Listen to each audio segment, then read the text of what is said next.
Welcome to another episode of Making Sense of Coronavirus. Wherever you're watching, it is wonderful to have you with us. You are very welcome. This is a series of short interviews where we sit down with people and talk about life in a coronavirus world. We discuss what hope there is and what help there is for us as we live through this global pandemic. And you're very welcome to join us. This time round, I sat down with Jim and Betty. Jim and Betty live on the Wirral, where they've been isolating for a number of weeks now. They've also had the concern of their son being hospitalised with coronavirus. And they share a little bit of their experience and what hope and what help they found. And here's what they had to say as we sat down together. Well, Jim and Betty, it's so great to have you with us. Thank you very much for joining us. Our pleasure. Our pleasure. And thank you for asking us. No, it's a pleasure. You're on the Wirral, just a bit very close to Liverpool for those of us who over here aren't familiar with the Wirral. And you've been stuck at home, is that right, with the lockdown over the last few weeks? Yes, since in mid-March. It's quite a long time, really, but we've managed to survive with the Lord's help. It's quite strange, and it's communicating with folk like this on a Zoom. The church got to grips with the Zoom system, so that each Sunday we can have a service at the St. Mark's from the vicarage. And on a Wednesday and Thursday, there are Zoom meetings so that we can meet together for a Bible study, which we're going through Ruth. It is strange times we're living in, Simon, but I think we're adapting. Well, I'm somebody who you might say is a people person, and I love being with people. And it's very strange to be staying in the house every day, but it's not a problem. And you'd be surprised how quickly it goes, and it's reasonably structured. And we want to keep in touch with the church family, and perhaps in a few minutes if we could explain how we are actually quite involved with things in the church, even though we can't go out. Great. And tell us a little bit what it's been like, kind of having, how many weeks now have you been, over 8 here in Ireland it's called cocooning is what it's called. I don't know what they call it over there. Sounds a bit like a caterpillar going into its chrysalis, but how many weeks have you been at home now? This is the 9th week. Yeah. 9th week. Yes, I think it's the 9th week, yes. Boris allows us to go out, or has done, once a day for exercise, and I take the dog, Sally, every morning, and she enjoys that. And we don't go too far. He's now allowed us to go as much as you want on exercises, to exercise. But otherwise, we have to stay at home, occupy ourselves. I do many reading and study, and a little bit of pottery in the garden, and occasional telephone calls. Becky's the telephone lady, in touch with people. Well, I lead a meeting for older people. I have done for 37 years. I did it with my sister, but she died sadly last year. But what I do is, because it's going to be a long haul before we meet back again, because we're all over 70 and with various reasons why we've got to stay in. And so my prayer is that I can reach all these people who I normally see every week. And I phone so many every day. And it's a real blessing. If you think about for just a time as this, when you ring somebody, I speak to people when they just need a friendly voice and a listening ear. I pray with them, I quote the scriptures, and I seek to encourage them. And I do that regularly every day. And so in one sense, I feel I've got a close link with them all, and it's a privilege. That's wonderful. So it sounds like you've not been idle. Plenty of things to keep you busy. No. It's wonderful technology, isn't it, to be able to, even a phone, simple Absolutely. And I know many people find, it's a time of boredom, and perhaps going through depression, but happily, and one who never feels bored. I can always find something to do. Always find something to do. That does help in a time like this. What we do is, as well, on a Saturday, we've been married 54 years this year, but we've always kept Saturdays our day, free. And every day is the same. But on Saturday, we say, this is our day. We try and make it different. So we have a game of Scrabble. Or we do just little things. Sometimes I let her win. And we do think, we'll have a takeaway, something that's a really nice takeaway, and we just make it different to the other days. And at the end of the Saturday, we feel, yes, that's our relaxing day. Wonderful. It's good to hear kind of routines, isn't it? Even if when everything else has been thrown out the window, with routines, to have some kind of routine. Yeah. Otherwise, every day is the same, isn't it? No, exactly. And tell us a little bit. You've got a son who's down in London, and he caught the virus. Is that right? Tell us a little bit about what that's been like for you. Yes, Steve works down in London at Westbury Hotel as a painter and decorator. He has been down there about 25 years. Yeah, so it's the big one. It's the big one right in the middle of London, Bond Street. And we think that what's happened to his lungs over the years is that the smell of paint all the time got on top of him and weakened his lungs. And last summer, we went with him and his family to the Isle of Wight on holiday. And halfway through, he found that, he had asthma attack and hard to breathe. And did he go to hospital then? Yes, he went to hospital, yeah. Yeah. So coming up to the present time, mid-March, he had to go into hospital. He was hospitalised with suspected coronavirus, and it was confirmed that it was that.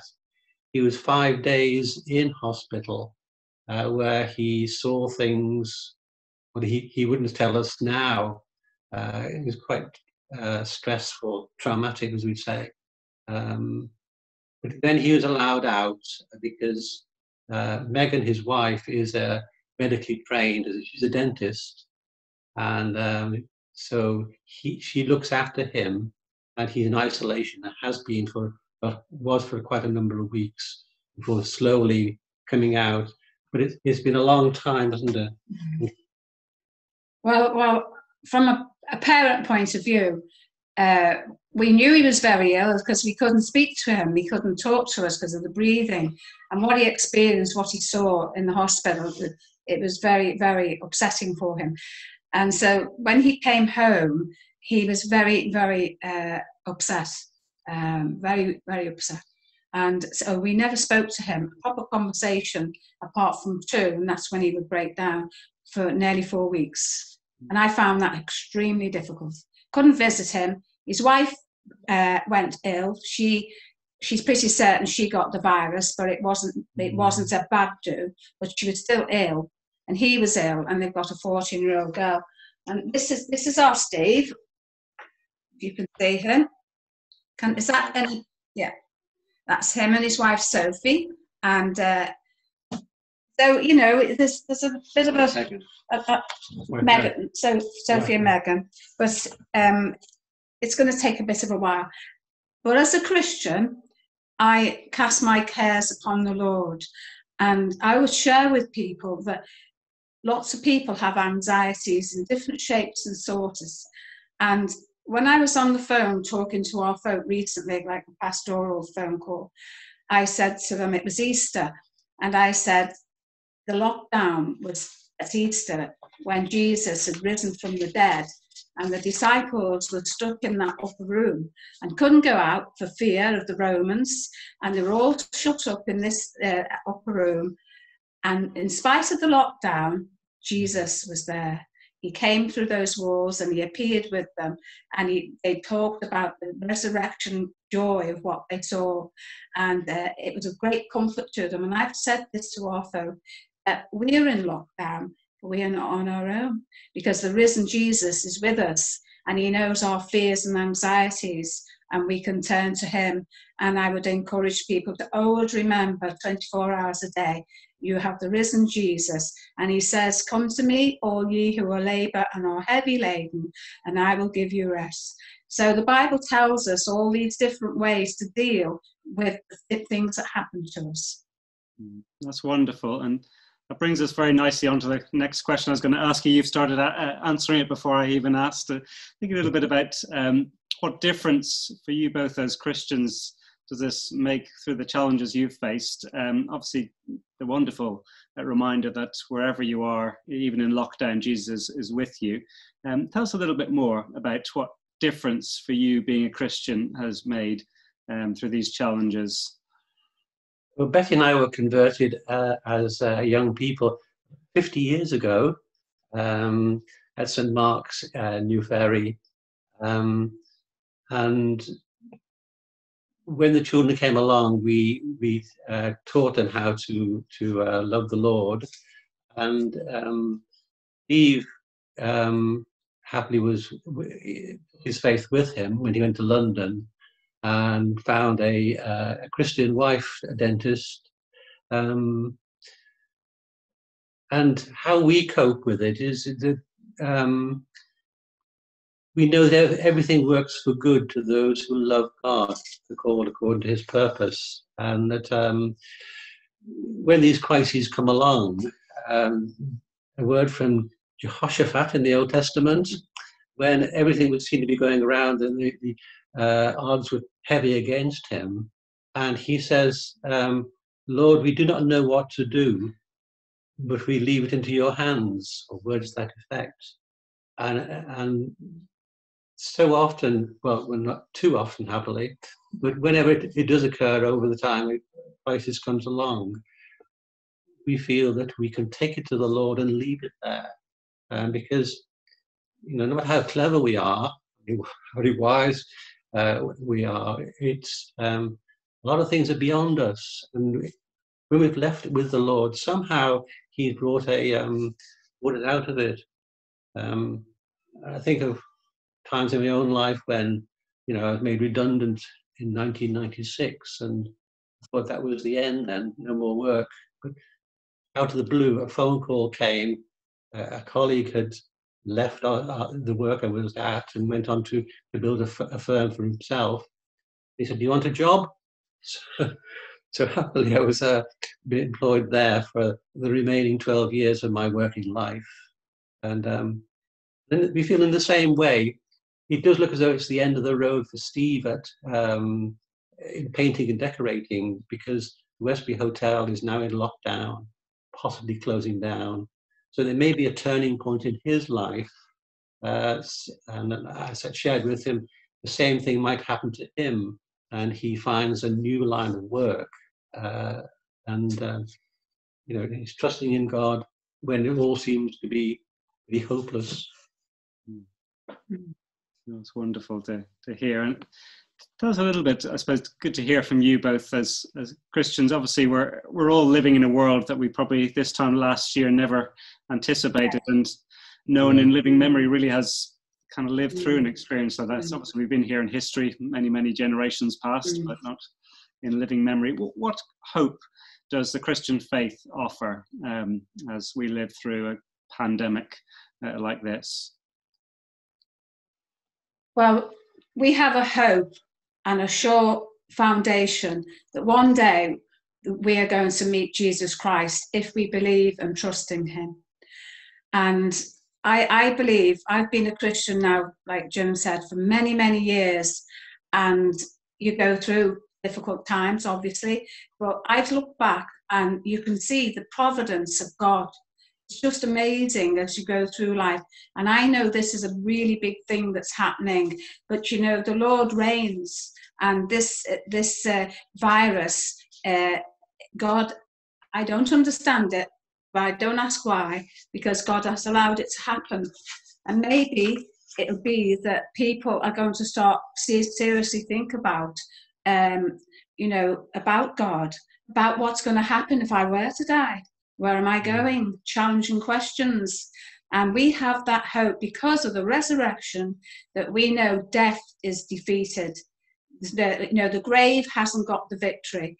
And this is when you're going through these times, life is short at the best times, whether it's now we're going to go or you're going to live a full life.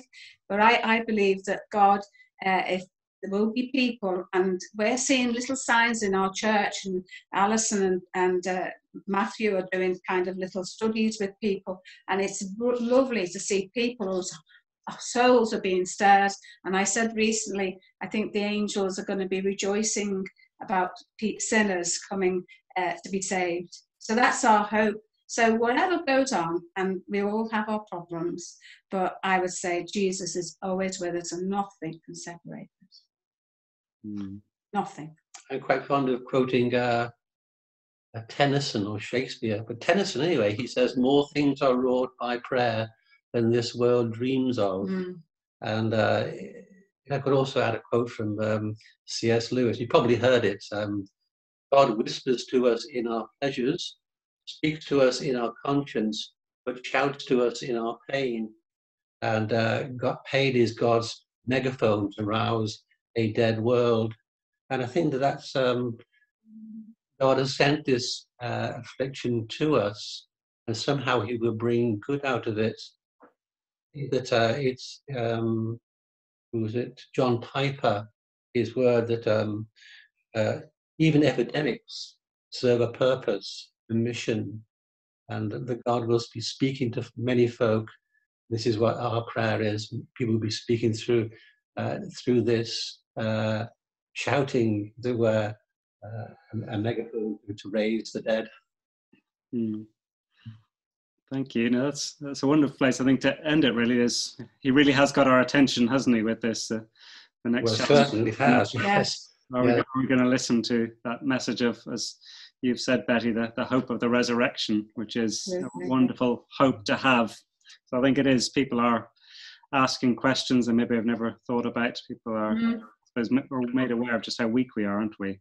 Like never before. Yeah. We had a few years ago, we did an outreach. Well, we didn't do this particular one, but they went around one of the local towns with a microphone, and the question was, where would you be a minute after death? And it was very interesting what people had to say about what happens after death. And nobody recognised that we are sinners needing to be saved and made fit and worthy to go into the presence of a holy God, and that we all have to stand before Him and be judged. And only because of the cross we can do that. And we never had anybody have any idea of that. And that's the only way. Yes, and God has given us this opportunity, hasn't He, this time to ponder these things. But Jim and Betty, thank you so much for joining us. It's been great to have you. Pleasure. Thank you. To speak to you. Right. Well, thank you so much for joining us. It's been wonderful to have you with us. There's going to be more of these videos coming out in the near future, so do keep your eyes out for those. If in the meantime you'd like to explore a little bit more, or perhaps to speak to somebody, you can do that through our website. The details of that will be up at the end of this video. There's lots of resources there and the opportunity to get in touch with us. So do head over to the website if you're interested in that. You're also very welcome to join us on a Sunday morning. Every Sunday morning we have a live stream service at 10:30 on YouTube, and the details of that are also up on the website or on our Facebook page. So do keep an eye out for those as well. But it's been lovely to speak to you again, and I look forward to speaking to you again soon. Goodbye.